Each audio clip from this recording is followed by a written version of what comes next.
Imagine uma arma tão icônica que, por mais de um século, esteve presente nos campos de batalha, nas ruas dominadas por máfias e nas mãos de policiais de todo o mundo.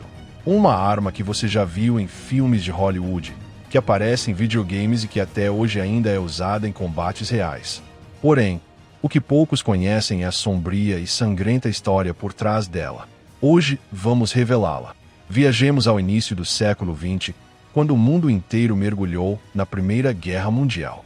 Naquela época, o fuzil de ferrolho era a arma padrão de todos os exércitos. Um rifle robusto, preciso a longas distâncias e capaz de disparar apenas 5 projéteis antes de precisar ser recarregado. Mas a brutalidade da guerra de trincheiras deixou evidentes suas limitações.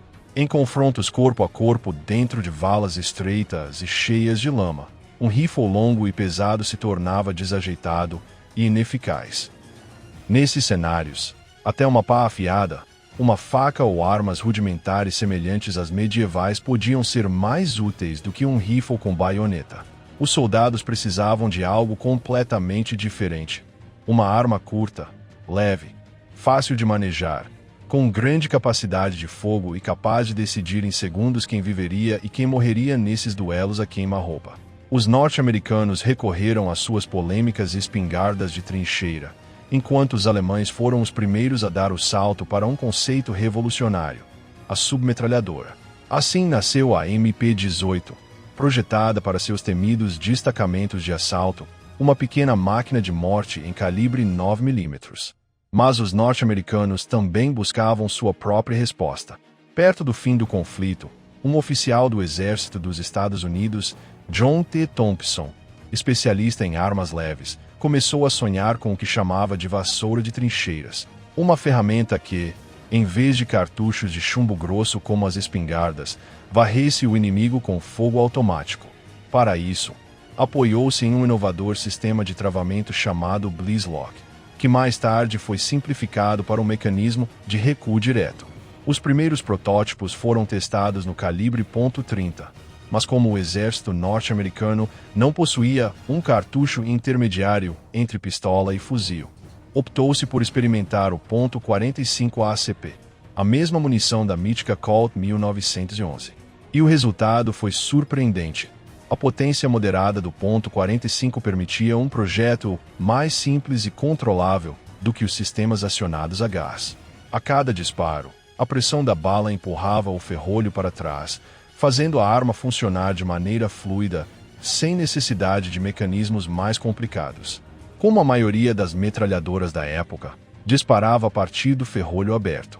Assim nasceu o protótipo conhecido como aniquilador, um monstro pensado para acabar com o impasse da guerra de trincheiras. Thompson estava convencido de que essa arma poderia mudar o rumo do conflito. Mas a história tinha outros planos. Quando o protótipo ficou pronto, a Primeira Guerra Mundial já havia terminado. O exército norte-americano perdeu o interesse naquele projeto, e Thompson, junto com a empresa Auto Ordnance, ficou sem compradores militares. Longe de desistir, decidiram levá-la ao mercado civil, mas perceberam que o nome aniquilador soava agressivo demais, até mesmo para a época. Optaram então por algo mais comercial e atraente, a Thompson Submachine Gun.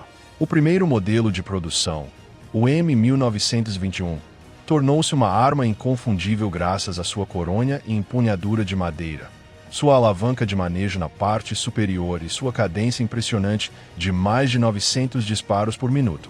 Podia ser alimentada por carregadores retos de 20 cartuchos ou pelos famosos tambores de 50 balas que lhe deram sua silhueta característica no cinema. Era uma arma de altíssima qualidade, fabricada com padrões quase artesanais, e também extremamente pesada.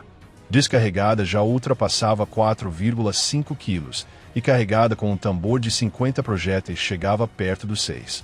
Esse peso adicional, no entanto, ajudava a controlar o recuo.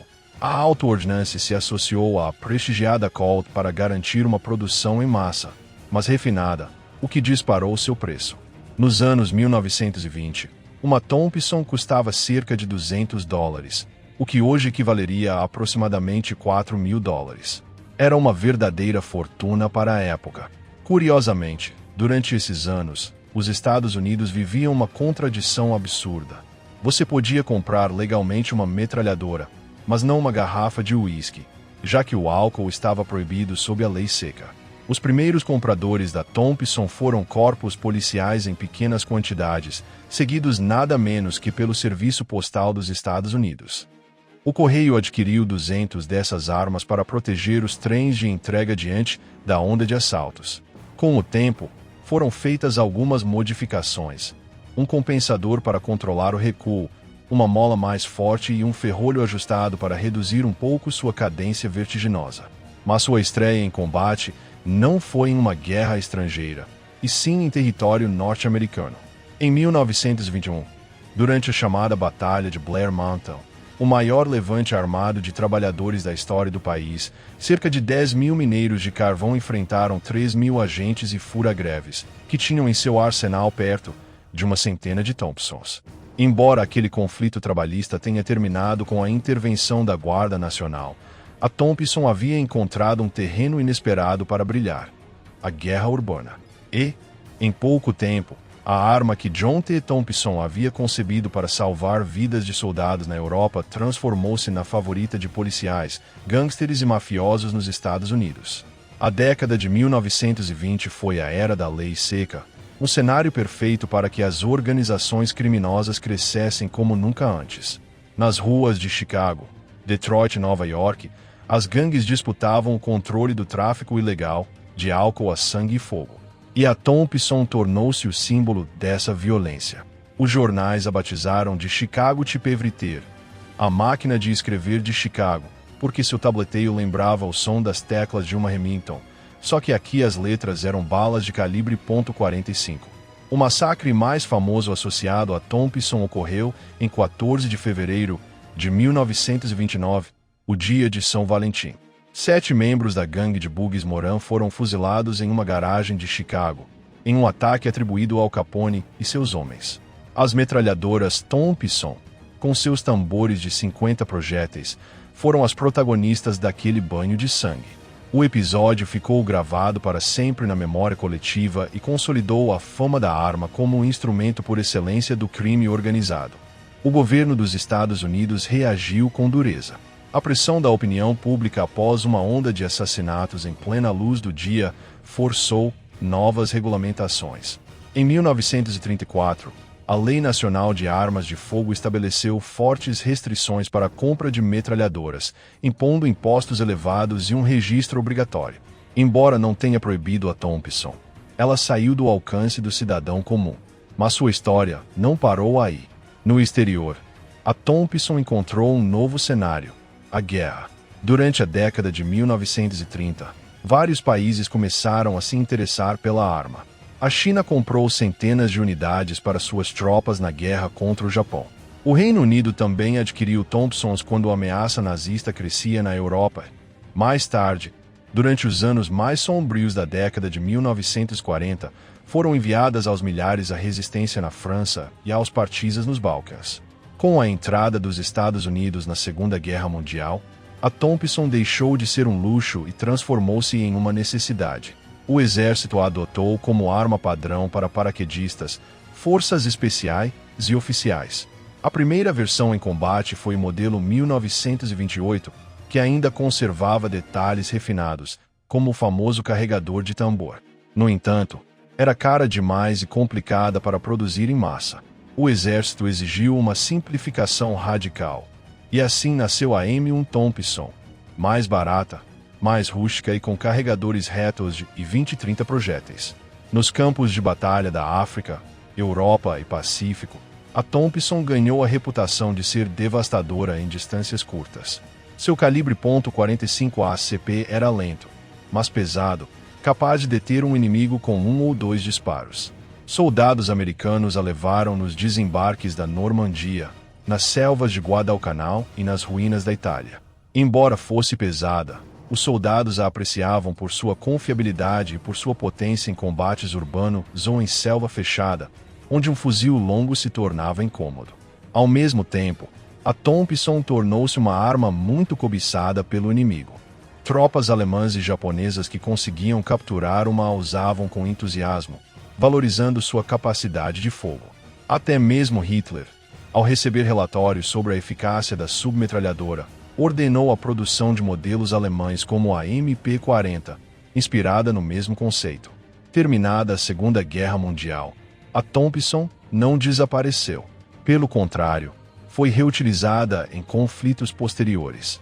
Durante a Guerra da Coreia, continuou sendo empregada pelas forças americanas e pelos sul-coreanos, que apreciavam seu poder de fogo em combates de curto alcance. No Vietnã, antes de o M16 se consolidar, muitos soldados ainda carregavam Thompsons herdadas da guerra anterior, e ela também foi distribuída às forças do Vietcong através de arsenais chineses e soviéticos. Mas, com o passar do tempo, seus dias de glória foram se apagando. A arma que havia nascido como vassoura de trincheira terminou substituída por modelos mais modernos, mais leves e com munição de maior velocidade. A chegada de submetralhadoras como a Uzi israelense ou de fuzis de assalto como o AK-47 e o M16 marcou o fim da era da Thompson nos exércitos regulares. Ainda assim, sua imagem nunca desapareceu. O cinema a imortalizou nas mãos de mafiosos, detetives e soldados. Filmes de gangsters de Hollywood a transformaram em um ícone cultural. Videogames e documentários continuam mostrando sua inconfundível silhueta, com o tambor redondo e a madeira brilhante. Hoje, a Thompson é mais que uma arma, é uma lenda. Uma peça que representa tanto o engenho militar quanto a violência do crime organizado. Em coleções privadas e museus militares, continua sendo um objeto de desejo. Sua história reflete como uma invenção concebida para salvar soldados em trincheiras acabou convertida em um símbolo de poder, medo e respeito em todo o mundo. A Chicago Typewriter, a Tommy Gun, a vassoura de trincheira, muitos nomes, mas uma só verdade. Poucas armas na história deixaram uma marca tão profunda quanto a Thompson.